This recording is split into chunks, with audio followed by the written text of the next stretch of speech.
So now to part 2 of digital drawing from composite imagery. We have all of the line work from our tracing in place. And so I want you to go ahead and go to the layers menu, press plus, and make yourself a new layer.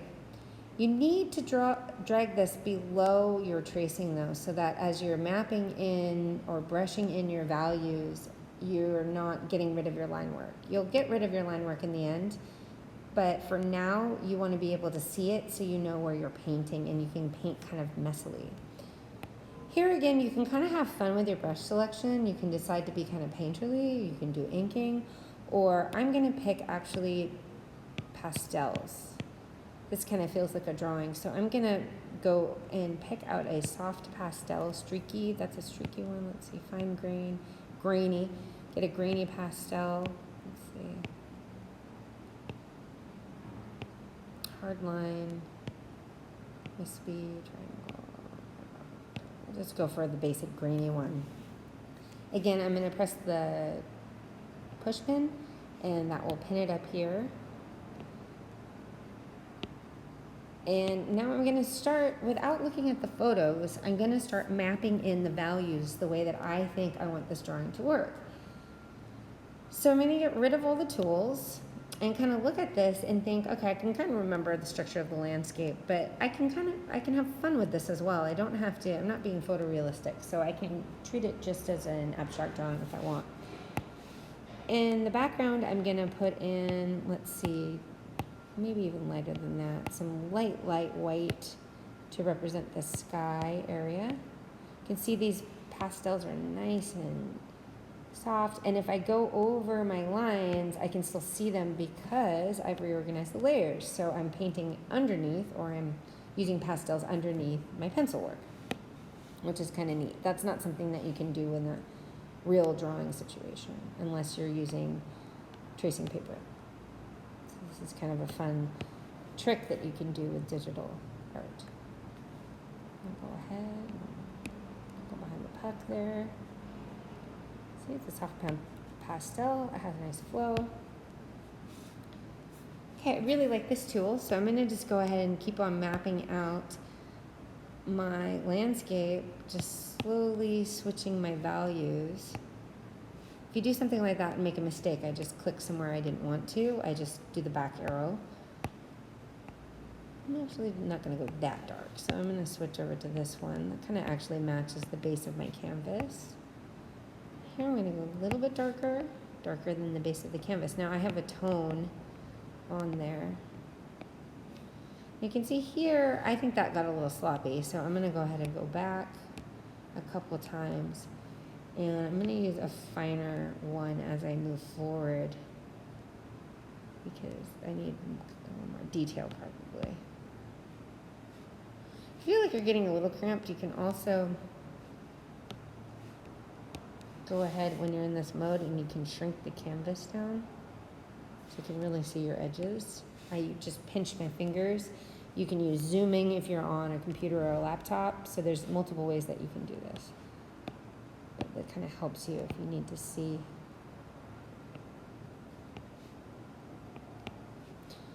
I'm going to leave this area blank back here. It's kind of nice to use the gray of the paper here and there, not just cover everything. In the front, I'm going to use a light value again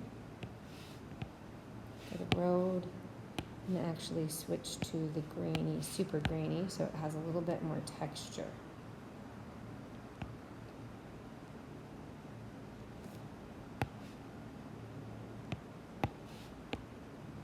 That matches the canvas too much, as you can see. So I'll go back, and let's see, put something like that.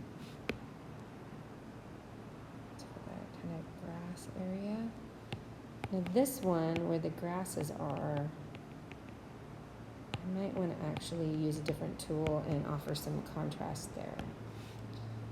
Maybe something pastel drops or hard line.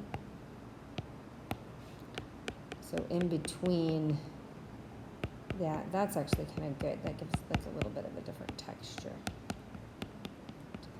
There are texture brushes too, so you can kind of change that up a little bit. Okay, and now I'm just gonna kind of play around and outline these onions. Might need a different tool for that too. Use the pastel drops this time. Oh, that's too big. Didn't check my brush size. I have to take that way down. Oh, you can see, yeah, and that actually does more of a, it's a very hard-edged pastel. Be good because that helps me really see. Can offer some contrast. Maybe I'll do a lighter one, not so hard. Something wispy like that.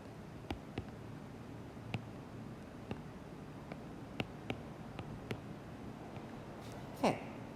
And that's good. That's about all I need. I'm just mapping out values. I'm not trying to get into details.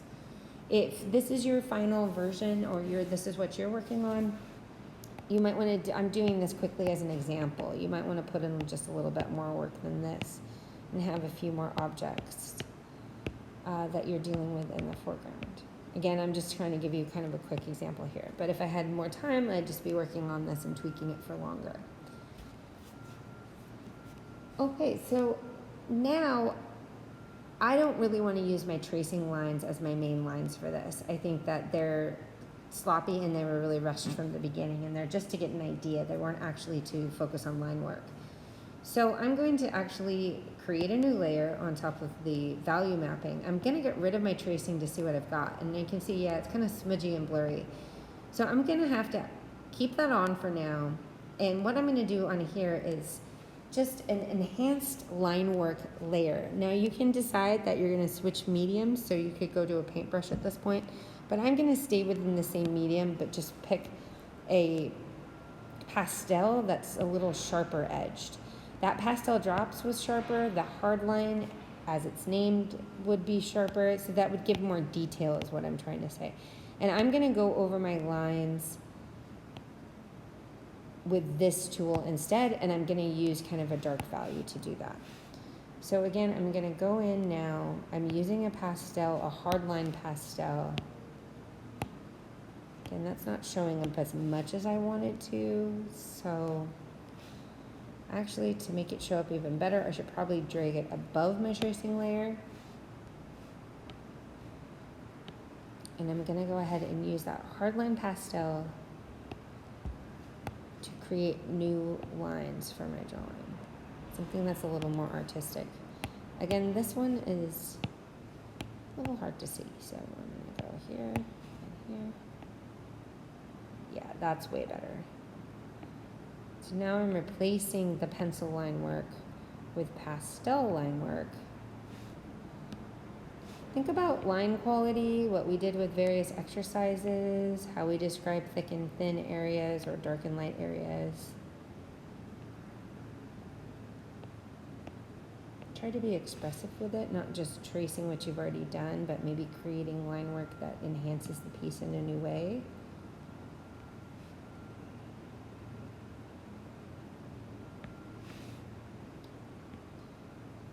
I might actually go into the front here and make some really neat grasses.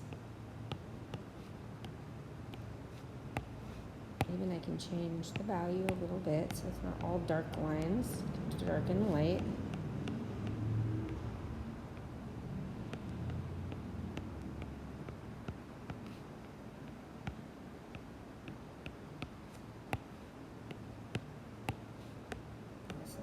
With those light ones offer really nice contrast.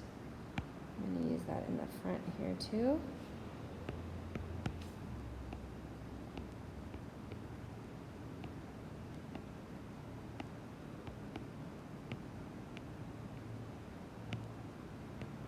You can see that's kind of funny that the onions really fit now. They almost look like real shrubbery. So you can see if you use the drawing in a photo, how you can really start to play. I'm going to go in the back and now just, again, not really looking at anything, so I'm just kind of having fun playing around with values and textures, brushes, maybe make this one a little bigger at this point.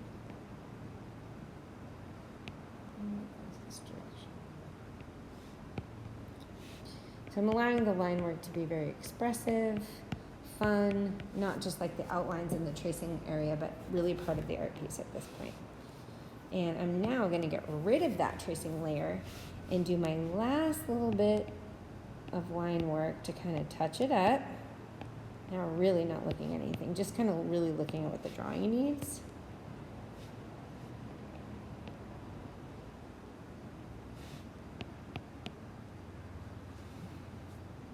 Okay, some little maybe highlights in the back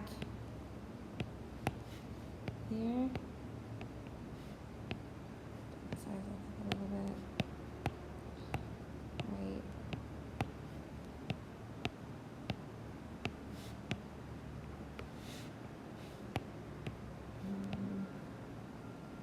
Let's do.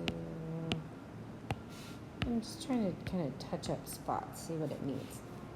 I don't like that. That probably was too far, so it'll look good in the front the way it was. Can always go back and forth. Okay. So that's what I have. Okay, quick little sketch. It's a composite of a landscape and some of my onion drawings. I'm going to go ahead and get rid of my tracing layer, delete it, and I'm going to merge the other two that I worked on. So again, I press on the one on the top, say merge all, that takes it down. And now I'm just going to create one more layer, and this is to finalize it, and I'm going to colorize. So as you can see in the blending modes, you have all these different commands, and one of them is color. So what color does is that just adds color to what's underneath. It doesn't cover, but it just adds like a glaze. So I'm going to switch it to color mode, and then I'm going to, and I can switch my brushes too if I want. So I could switch over to even a blending or something like that. Might for now just stick with pastel so the texture is the same, and I'll go to grainy. And now I'm going to pick a color series. So I'm going to go over to these greens here because remember I had a bit of a landscape, and I'm going to pick these, and what it's going to do is it's going to merge with, as you can see, it's just merging with the gray underneath. It's not completely covering it. Okay, it's showing it, so it's like a glaze almost. It's like you're tinting a black and white photograph. Do a lighter yellow-green, back over here. So you can see with the whites, it's almost like a wax resist. In the back here, actually might just switch over to some blues. Here, I can layer too. I can layer different kinds of colors. Sky, I can make a bright blue, but again, it's going to react to the white. It's not going to be that same bright blue. It's going to actually pick up the white underneath. So that's what colorizing does. Or color layer, color blending mode. It actually doesn't hide the grays. It just it's a very classic technique. This is how Renaissance techniques worked. Now I'm going to turn these onions into like maybe some pinkish flower thing in the front.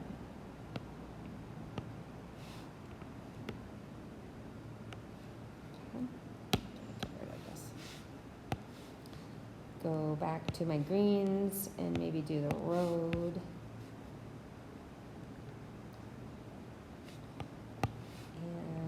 Maybe something even brighter green for this front area. That minty green. Again, you can see it, like my white strokes show through everything. I'm not really covering, I'm just, colorizing. That one, it's kind of a yellowy green, add that. To areas, mix it in. So if the drawing's complete and detailed the way you want it, all you just have to do is just quickly kind of slap the color on. Okay? So that's what I got. What I want you to do is save both versions. So you toggle off the colorized layer, you have black and white, and so I want you to, when you're done, export that, share it. I'm going to put it into when I do save image, that's in my iPhotos, and then put the color layer back on and do save image, and again, that goes to my iPhotos. And then you're done. You will submit to the portal. Again, I'll go back to my photos here. And you can see it's popping up right now. I have this one and this one. And those will be your two submissions. Again, I want you to have a little more detail than that. This is just for a quick example.